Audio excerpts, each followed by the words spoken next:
Waouh, toujours plein d'émotions d'arriver à la Me'ara. C'est Eliaou Atlan là-bas. C'est le guide de Hebron. Voilà le spécialiste, le guide. Comment ça va? Bienvenue à Hebron. Quand je te vois, j'ai l'impression de voir en même temps Hebron. Tu es gentil, tu es gentil. Comment ça va? Baruch Hashem, Dieu merci. Comment tu vas encore pouvoir nous faire vibrer aujourd'hui quand on arrive à Hebron?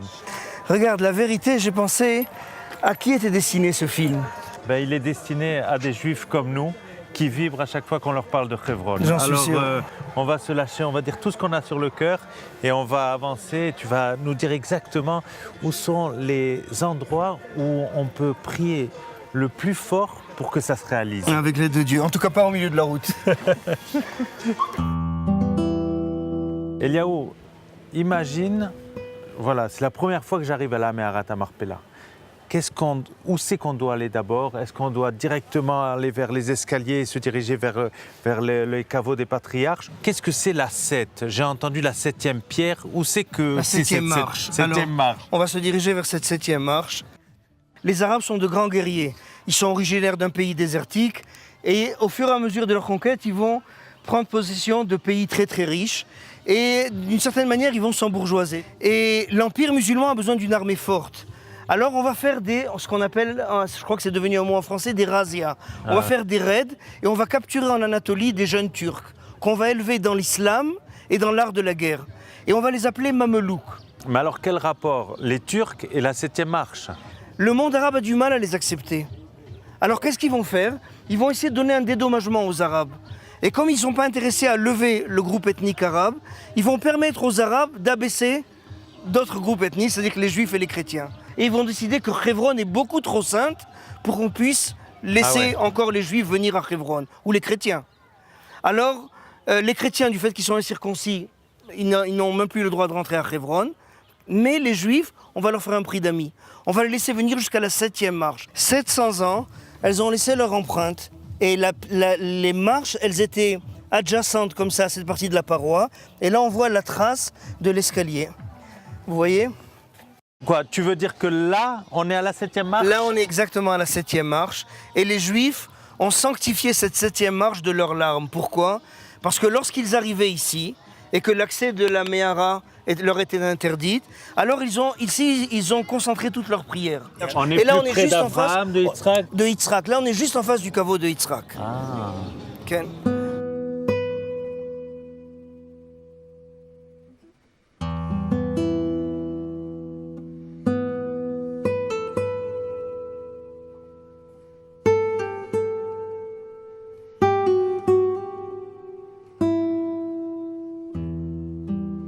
Alors ça, ce ne sont pas les tombes. En français, on appelle ça un cénotaphe. Un cénotaphe, c'est une construction mortuaire qui vient comme point de repère du tombeau. On se souvient que nos ancêtres sont enterrés dans une caverne, dans un lieu qui est souterrain et qui n'est pas toujours facile d'accès. Et quand on va faire des grandes réunions populaires, familiales ou des cérémonies ou quoi, alors Hérode a construit cette grande esplanade. Selon la tradition juive, ici c'est la tête d'Ésaü. Il y a des traités au Midrash, mais je ne suis pas sûr qu'en 3 minutes on pourra... Non, mais tu me le raconteras dans la voiture. Allez.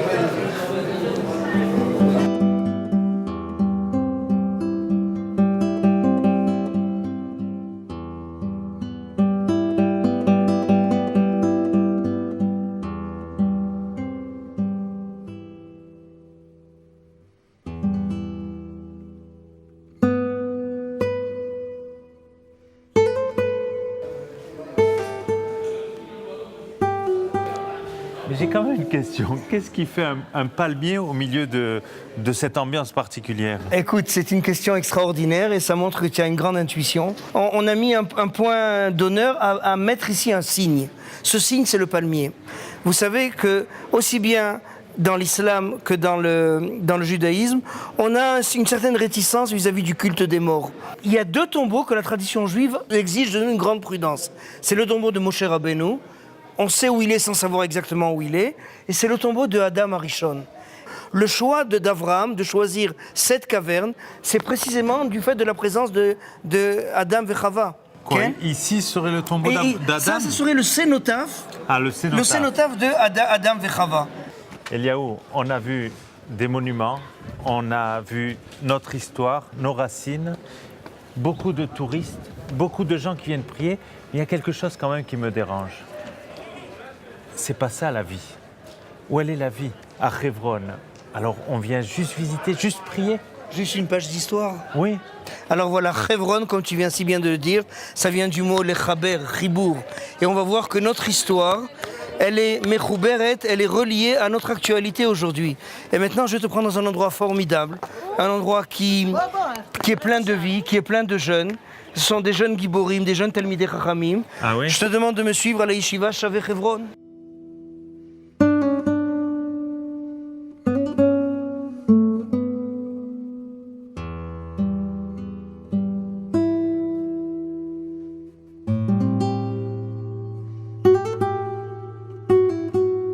Bienvenue à la yeshiva Shavei Hebron, Baruch Haba.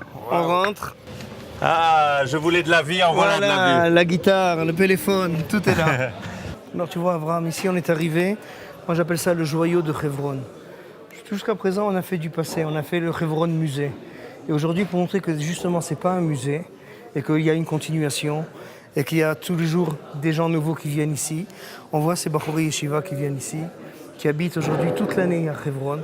Ils sont plus de 300. Mais c'est des couples aussi, parce que je Il y vois a un aussi- papa avec son tout à fait. fils, je vois... Tout à fait. Il y a aussi une partie qui sont des avrechim, c'est-à-dire des personnes mariées avec leur famille. Et aujourd'hui, ça, c'est la force de Hebron. C'est aujourd'hui ce qui nous ravive le cœur quand on vient de l'extérieur et ce qui chagrine beaucoup, malheureusement, tous nos voisins qui nous sont hostiles, qui sont conscients que ça, c'est la force de Hebron. N'est-ce Et pas? que c'est pas une page de musée, mais c'est exactement... Tu parles de yeshiva, on a souvent tendance à croire que c'est des jeunes qui restent à la yeshiva et qui ne font qu'étudier. Baruch Hashem. Mais c'est ça, ces jeunes de Hebron? Alors ici, c'est des jeunes qui étudient effectivement avec beaucoup de ferveur, mais c'est aussi des jeunes qui font ici un service militaire de qualité. On a ici énormément d'officiers et d'officiers supérieurs qui ont servi Tzahal et qui reviennent étudier ici à la yeshiva. Et c'est une des caractéristiques importantes de cette yeshiva, effectivement. La personne que je vois là-bas sur la droite, c'est le... Le Rav Etrog, qui est le Rosh Yeshiva, Il étudie aussi avec des jeunes? il et étudie tout avec ça? des jeunes, il se met à leur service.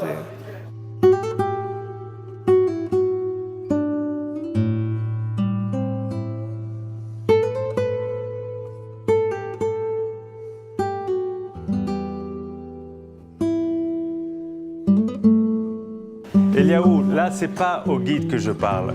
Est-ce que tu pourrais quand même m'expliquer quelles sont toutes ces plaques avec ces noms?